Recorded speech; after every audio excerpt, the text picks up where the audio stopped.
Welcome to Raising Daughters, the podcast that helps parents learn the best ways to support their daughters as they navigate the high levels of stress, anxiety, pressure, and uncertainty so pervasive in our culture today. Dr. Tim Jordan is a developmental and behavioral pediatrician who has specialized in counseling girls for over 30 years and sheds light on the realities of today's young women in all facets of their lives. This is your opportunity to learn how to better support your daughters, making them feel safe, secure, and truly loved in the midst of life's ups and downs. Here is your host, Dr. Tim.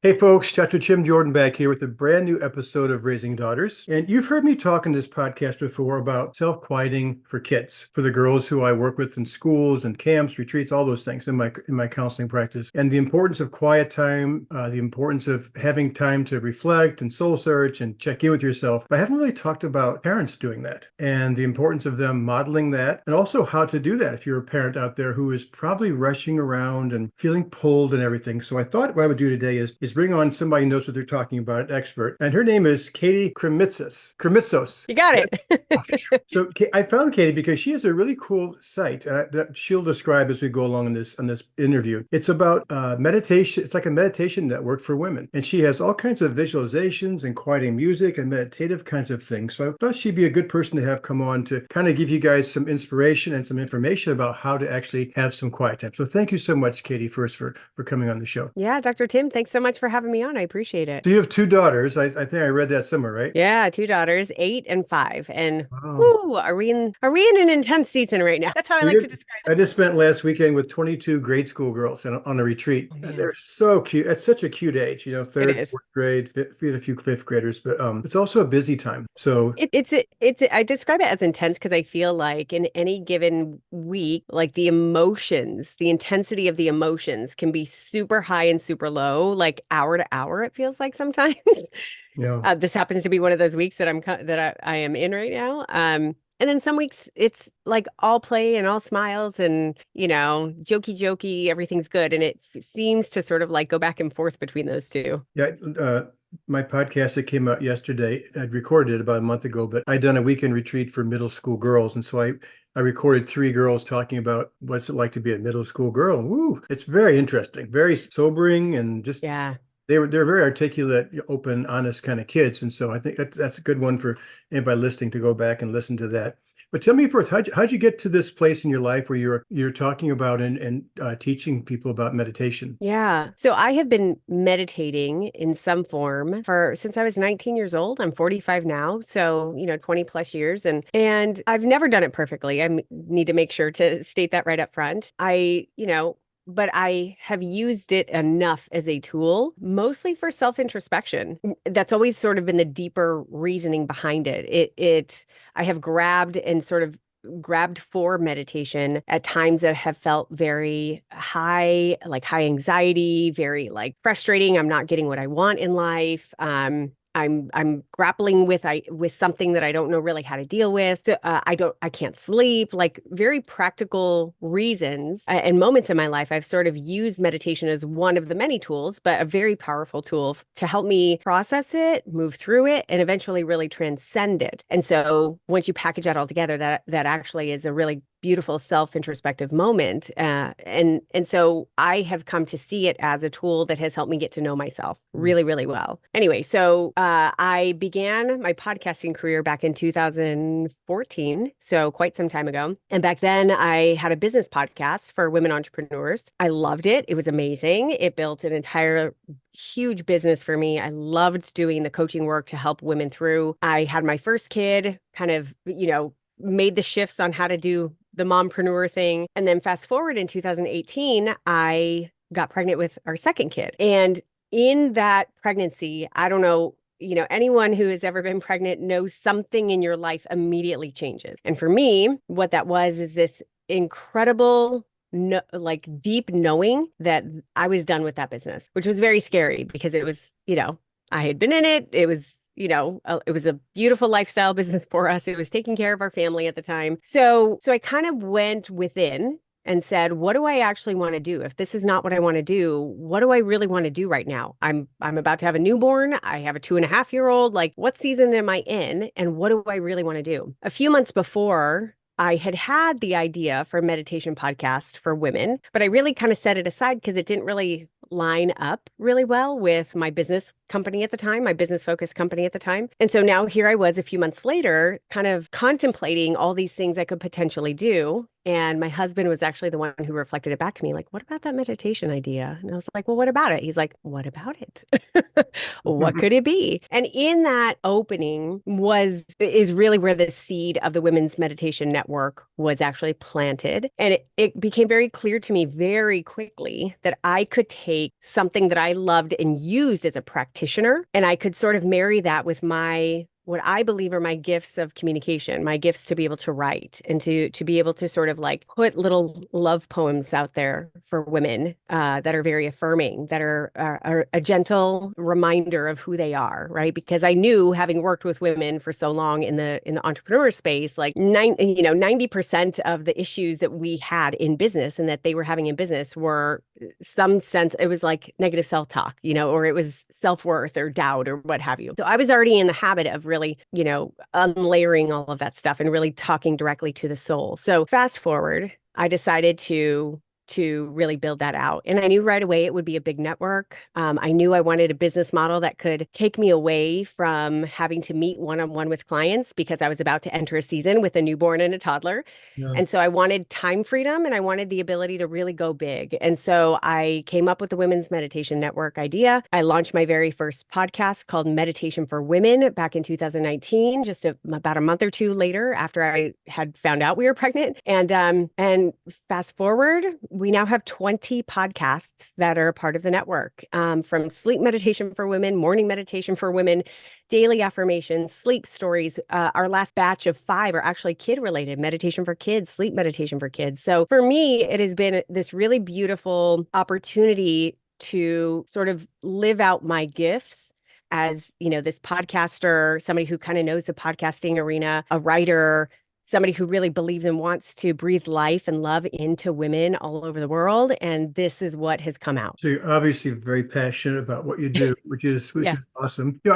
In order for, I think, women, men, anybody to really commit to a practice of meditation or self-quieting, whatever you want to call it, I think it's so easy for people today to say, well, I don't have any time, or I don't have time. Yeah. So Yeah. maybe talk for a few minutes about, you've mentioned a few when you're so far, but mention some of the benefits about why women might want to take up this practice. I'll talk about the benefits, and then I'll talk about an easy first step to get into it if you're hearing that voice called, I don't have enough time for this. There's sort of like immediate benefits, and then what I consider deep soul benefits. So those immediate benefits are, it helps to calm you down in any intense moment. It's going to help you fall asleep. It's going to lower blood pressure. It's going to regulate your nervous system. Like, it's going to have all these very good physical effects on your body right away. You'll feel it right away. Take 5 deep breaths and you will feel the impact physically right away. What I consider the deeper soul benefits are, kind of going back to what I spoke about, I really feel that meditation is a tool for self-awareness. And if we really want to talk big game here, big picture here, when you practice meditation imperfectly, like however you want to practice it, we'll talk about that in a second, that it can look like a lot of different things. When you practice that and you allow yourself and choose to use this tool as a space for getting to know yourself, pretty soon you start recognizing that there's a difference between the noise and the voice. The voice inside is our intuition, our inner self, our inner being, our soul, who knows who we are, who knows, what the next step is, who knows the answer to that question that our sort of ego human selves have been grappling with and trying to figure out. So my big belief is that when we use meditation, very purposefully, when we're willing to sit with ourselves and get to know ourselves this way, that voice starts to become very clear, and then we can decide to be brave and take action on that voice and learn to trust that voice. Mm-hmm. And pretty soon we have a life that we have designed. not a life that has been scripted for us. So there's enormous freedom in that, because now we're actually living lives that are guided by our inner knowing, which means you don't really care about what anyone else has to say. You legit are living your life for you and by you. And I think that's incredibly powerful. Sometimes I tell girls who I work with that I've been doing meditation for a long time, 25 plus years probably. And I tell them it's not so much like if I meditate this morning, I'm like Mr. Peaceful all day.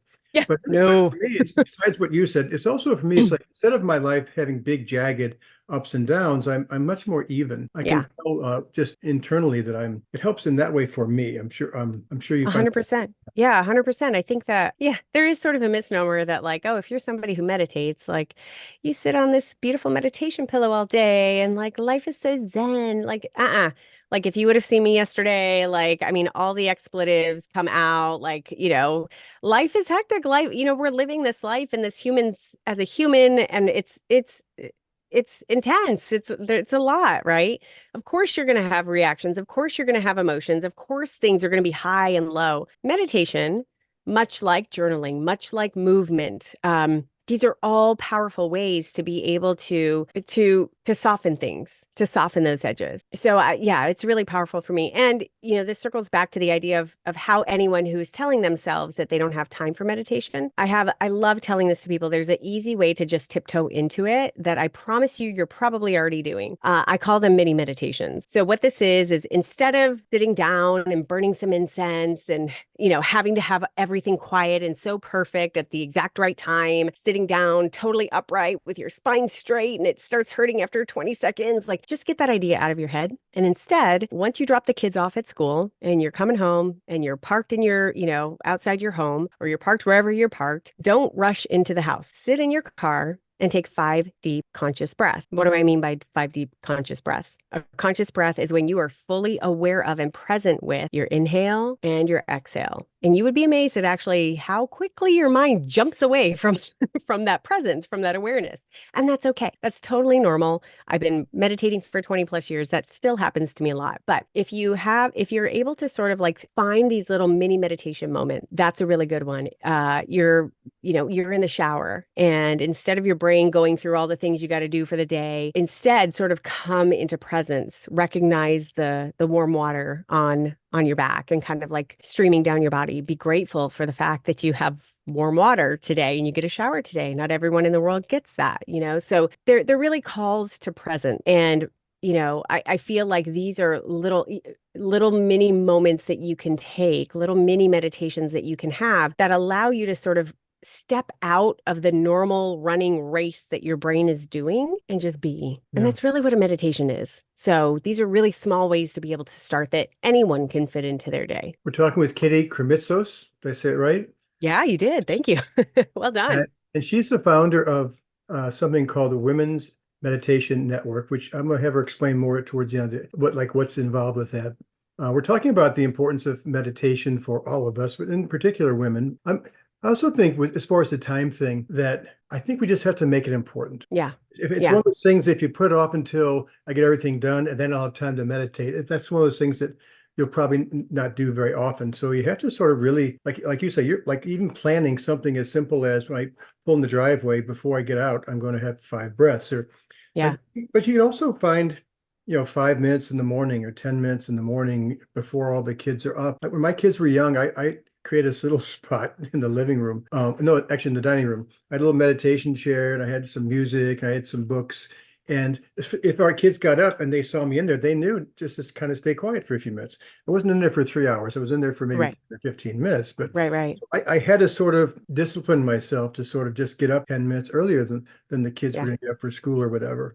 Abraham Lincoln has this beautiful quote, and I'm going to so mess it up, but it's something to the effect of, if you give me 7 hours to chop down a tree, I'm going to spend the first 6 sharpening my axe. I could have those numbers wrong, but you get my point. To me, that's how I have shifted my attitude towards taking care of myself. Because, if you want to equate this, chopping down my tree is taking care of my kids, raising great kids, having, doing my work, spending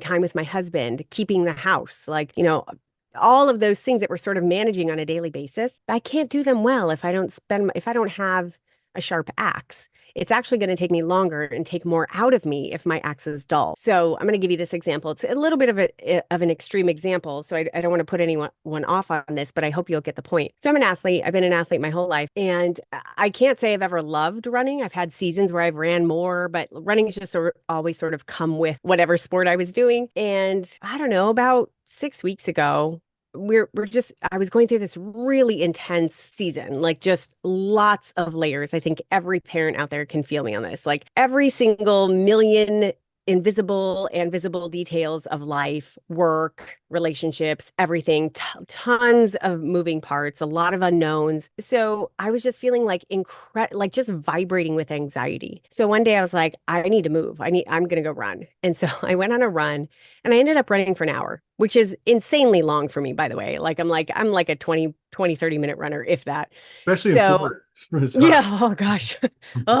It is not fun right now. So I ran and it felt amazing. I got that runner's high. And let me actually just not gloss over it with that. How my brain felt at the end of that run was clear, calm, but alive and vibrant. Mm. And that was incredibly empowering. And I went on my day and I just was like, oh my gosh, like totally vibing high, right? I have done that almost every day since, which I've never been in this season of I've never done this in my whole life as an athlete, like been like a daily runner. I have done that almost every day because, and by the way, like where I go run, it's like a 2-hour chunk out of my day because I'm driving to this preserve, I'm in nature, I'm doing my hour-long run, and then I'm driving home. It is a 2-hour-long day. I have a 5.5-hour work day, if that, Mm. between when I'm dropping off kids and picking them up again. So it's like 40% of my work day is taken up by this. But I have found that if I do that, the rest of the few hours that I have are incredibly efficient. Most importantly, I feel great. I Mm. feel good. And I've been able to move things along so much quicker and faster, both in my work and everything else that kind of needs to get done before the kids get home because I'm taking this chunk out. So, on paper, it doesn't look like the right thing to do because that's too much time. Yeah. But in reality, energetically, life shifts because I'm sharpening my axe. Yeah. I read a story a long time ago. You'll like this. There's this young man. He was really strong and all buff and everything. And so he hooked up with this. This is up in the northwest. He hooked up with this logging crew, and so they were going to be chopping, cutting trees all day. And there was this older man who was on his little group. They thought, well, this old guy's not going to be able to do much, right? So this young guy was working hard, and the old guy took all these breaks. He took a long lunch and then took some more breaks in the afternoon. At the end of the day, the old man had cut like twice as much as the young man. And the young guy Wow. said, I don't understand. He said, you took all those breaks, you took a long lunch. How'd you cut so much wood? You cut way more than me. And the old man said, what you didn't notice was that every time I stopped to take a break, I sharpened my saw. Exactly. So Exactly. give our listeners some ideas about the different ways that they could have that quiet time. Because I think some Yeah. of you envision I have to sit in a lotus position with my hands and all that, and as Right. opposed to there's so many ways, and your network, I'm sure. Right. So the most immediate, like, so if we want to talk about kind of a formal meditation, right?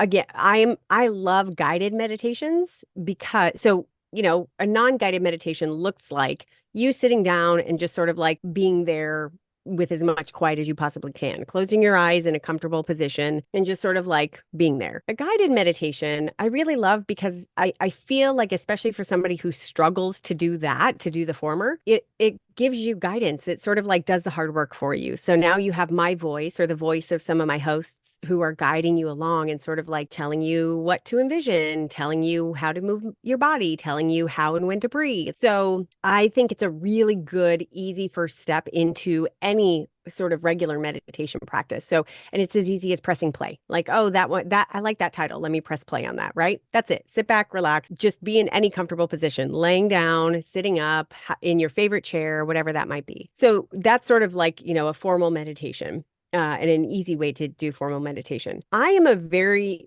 big advocate of being in nature. So any way that you can be in nature. Most of the time, this is like a moving meditation, but we can kind of categorize that a little differently. For me, we have here in Florida, we have lots of preserves, lots of opportunities to be outside, see nature around you. And the reason that I feel like this is so important is because when we're talking about coming into finding stillness within, taking time to get out of the movement of your mind, being in nature for me, and I have heard for many of my listeners, really encourages us to really be present with what is around us. And when you're present with nature and you've got birds flying around you and there's fish jumping up and you can hear the wind through the trees, you can't help but really get how teeny tiny and small we are in this larger scope of the universe. And simultaneously, you also get how special and unique and important you are. So it's this really weird, beautiful juxtaposition of the grandiosity of everything and,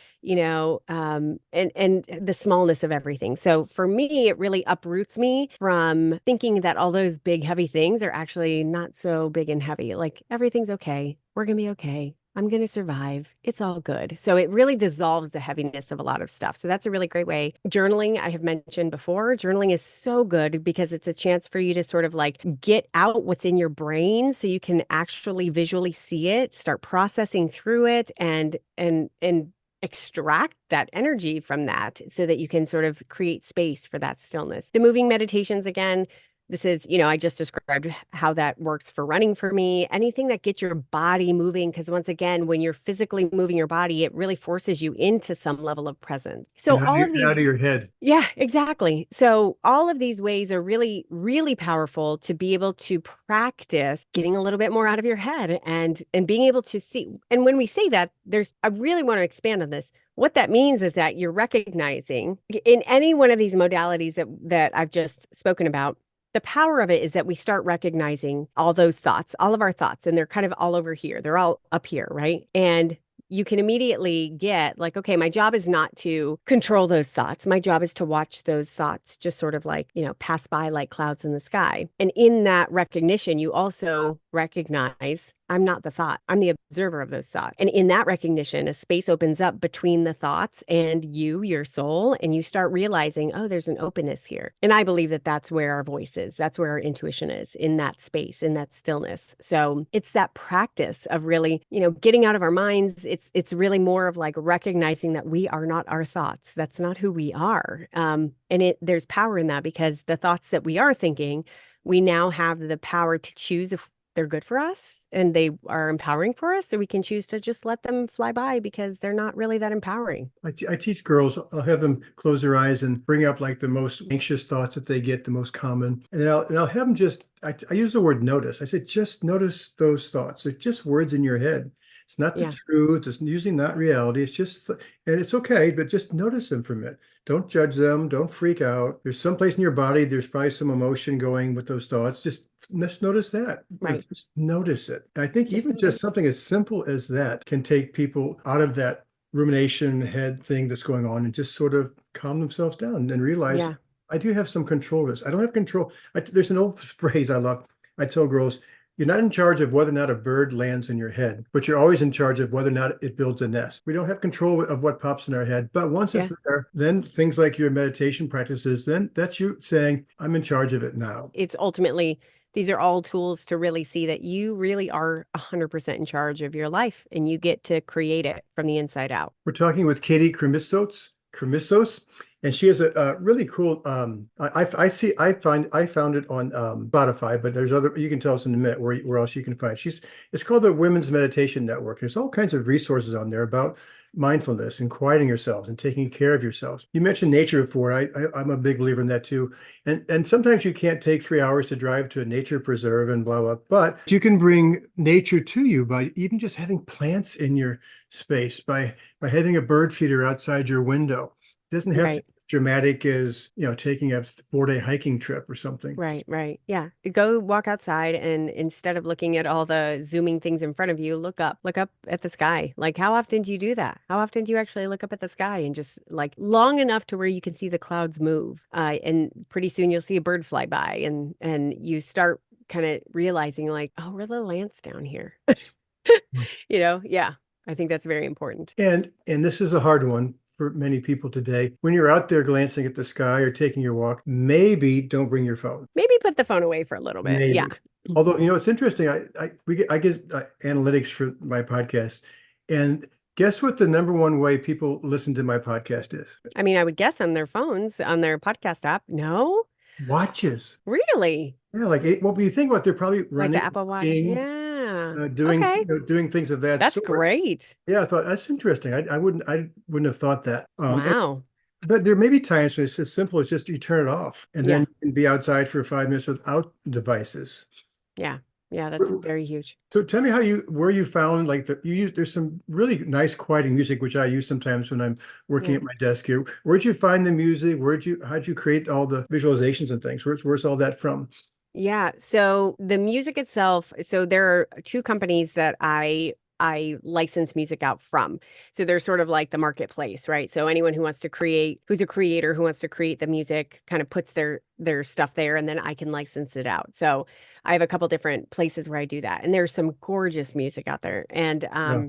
but I have two main producers, and really, the process is, and I have a couple writers, and so all of us as writers are sort of like, writing first and kind of creating the scripts. Mine tend to be very poetic, very like, I want to speak to your soul, like really intensely, meaningful and full of messages. And each of my writers sort of has a different personality. I have another writer who writes for my Sleep Meditation for Women show, who is very descriptive visualizations, like mini stories, like within these meditations, right? So anyway, so those all then go to the producers, and the producers are each individually are very good in that. Like they will sort of read the script and then go search these, our databases in order to find the music that really like makes that all sing. And both of my producers are just audio geniuses. Like they really get the arc of the story of the meditation, and that it's not just slapping music behind words. Like it really is about a full embodied experience of these magical words and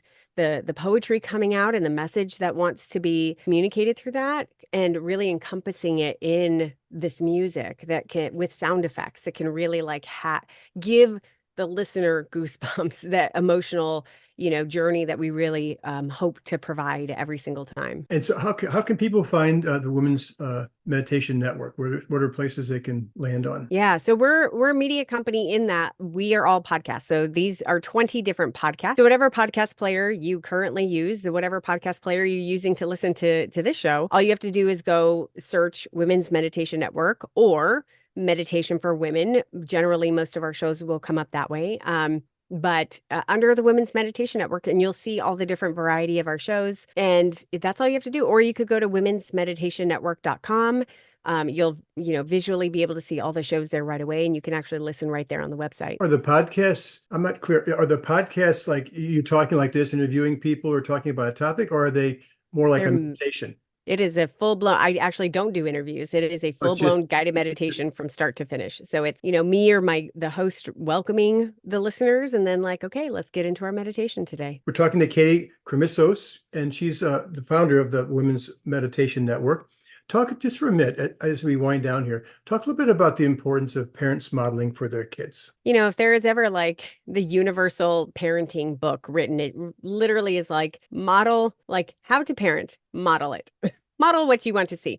That's not the end all be all, but man, is that a giant part of every aspect of parenting. So, when it comes to me and my beliefs about this particular stuff, like the mindfulness, the meditation, the willingness to take care of myself through alone time, through stillness. Yes, my kids are seeing that, and they know mommy does meditations. We listen to a meditation of mine most every night, and they've been doing that for years. And, so there are times we don't like meditate in the day, like cross-legged, a lot really, but there are definitely times where they will find me sitting on the couch, sort of meditating. But for me, it comes out, really what I want to be able to instill in them is this sense of self-inquiry, self-awareness. And so, it comes out in all the ways, meaning like if I yell at my kid and then I have to be self-aware enough to say, okay, what was my responsibility in that? What happened?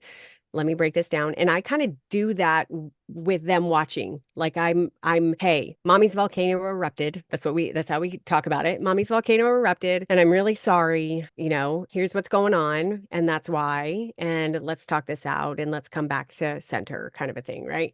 So, they see me and my husband like have little spats, and then they'll see us apologize to each other. So I think that all of, when I just stuff like, they see me walking around very confident in my body, like, without getting too explicit, like, I won't cover up after a shower and I just kind of walk through the house. Like, I love my little girls seeing that, this sense of completeness, awareness. All of these things are so important for them to see that mommy loves her body. Mommy's shaking her thing, like it's awesome. Like we even have this dance because I don't know, this happened like 6 months ago where it was one of those moments out of the shower and I was just like, I was just kind of shimmying like I love my body. I love my body. And they started doing it too. And they still do it every time, almost every time they get out of the shower. And I'm like, yes. So the modeling of mindfulness, of awareness, of self-awareness, of it happens and it gets accentuated in all of the ways that we are being. And so, it's even really important. Like I go on Katie retreats. I go on mommy retreats, they call them. So like there are times where life gets too intense. Mommy needs like 3 days alone. I need 24 hours or 48 hours to just not be responsible for anyone other than myself. They know it. Dad knows it. I know it. Daddy takes over, they get daddy time, and mommy goes on a mommy retreat, and they know what that's called. And I'm very honest about what that is for me. Like, hey, mommy just needs some time by herself. My kids know the language of like, hey, mom, I just need some alone time in my room right now. Okay, great, awesome. So for me, it's just it's doing what I need to do for myself and making sure my kids see it, and making sure I'm talking through it so they know what they're seeing. Does that make sense? And they're always watching. And I know a lot of moms get out of the shower and instead of saying, I love my body, I love my body, what they say is, oh my God, look at these rolls I'm getting, look at this fat. Yeah, no. I can't fit in my clothes. They hear a lot of negative self-talk. And girls tell me all the time that yes, they're influenced by social media. Yes, they're influenced by their friends, but they're also very influenced by their moms. Just one Mostly. example of, how what we model is they're watching, even though we don't think that they're hearing or watching, they are. Yeah, Constantly. all the time. All the time. So, I mean, that puts a lot of responsibility on us as parents. And believe me, I mean, lots of grace here. I don't do it perfectly all the time. There are plenty of times where I'm like, ooh, that was not what I should have said then, or I did not do the right thing, or I used words that I absolutely don't want to use. And then you give yourself grace and you move on and, so on and so on. I've also found, because I work with girls all the way from grade school through college, even a little bit beyond. We had a grade school weekend retreat recently, and we had 22 little third, fourth, fifth graders, and had a middle school one like a few weeks before that. And sometimes we'll just take them outside, and there's like acres of woods, and we'll have them find a spot, like under a tree or something, and we'll either have them close their eyes, sometimes we'll even blindfold them, Mm-hmm. and just listen. Listen Mm-hmm. to the wind going through the trees and the bugs and the birds and the whatever, to just focus on one sense at a time. And a lot of the girls will keep coming to our retreats and summer camps, so they're used to it, and so it's not a big deal. So that if you're 16 or 18, it's not like some weird thing you're doing. It's like, oh, I've been doing this, and it's actually really nice. Like I've experienced the calming myself down part. And I've experienced the accessing my intuition, all that. I think the same thing goes for parents. Once you get kind of past that first initial demystifying it step, then it becomes like, well, I miss it when I don't do it. Yeah, very much so. So once again, tell people how to get to find you and how to find your meditations for women. Yeah. So womensmeditationnetwork.com or whatever podcast player you're listening to this on, just go search for Women's Meditation Network and you'll see all of our podcasts there. Thank you so much, not only for being on the show, which I appreciate your time, but also for what you're doing. I think it's a huge need. Thank you. Just look around. There's a lot of adults who are anxious and unhappy and restless and spending too much time on their social media, on their phones. And I think we've forgotten the importance of and or how to just be. Yeah. Thank you. And Thank so you. I agree with you. Your Women's Meditation Network is one step in the direction of I need to learn how to quiet myself down and get myself cooled off and be more present. Well, thank you. And thank you for having me here. I really appreciate it. Yeah, thanks so much for being on the show. Okay, thanks for joining in here with Katie Krimitsos. And the way it's, anyway, I'll put the links for her website and her Women's Meditation Network, in my show notes. But it's spelled, it's Katie at womensmeditationnetwork.com. And her last name is spelled Krimitsos. Katie Krimitsos. So look it up. I found some really nice music in there. I personally don't like guided meditations, visualizations that much because I'm a really good listener one-on-one when I'm with counseling girls in my retreats. I think I'm a really good listener, but I'm not a good listener to learn like in a classroom or something. When I was in school, I would take copious notes because it helped me to stay focused. And it's the same with those guided imagery things. I kind of wander off, which is probably not a bad thing. But try it out. Try visualizations. Try the music. Try something so you get in the habit of having your quiet time and do it regularly. As always, I'll be back here in a week with a brand new podcast here on Raising Daughters. Thank you so much for stopping by. Thank you for tuning in to this episode of Raising Daughters. Hopefully you've learned something useful about girls and young women and how to help them navigate the pressures, challenges, and opportunities of modern life. If you want to become a more effective parent, keep listening to the show at drtimjordan.com and let the conversations shape you. Build that one-of-a-kind connection with your daughters in the most profound and meaningful ways possible, shaping them into strong, confident women of the future. That's all for now. See you next week for another episode of Raising Daughters.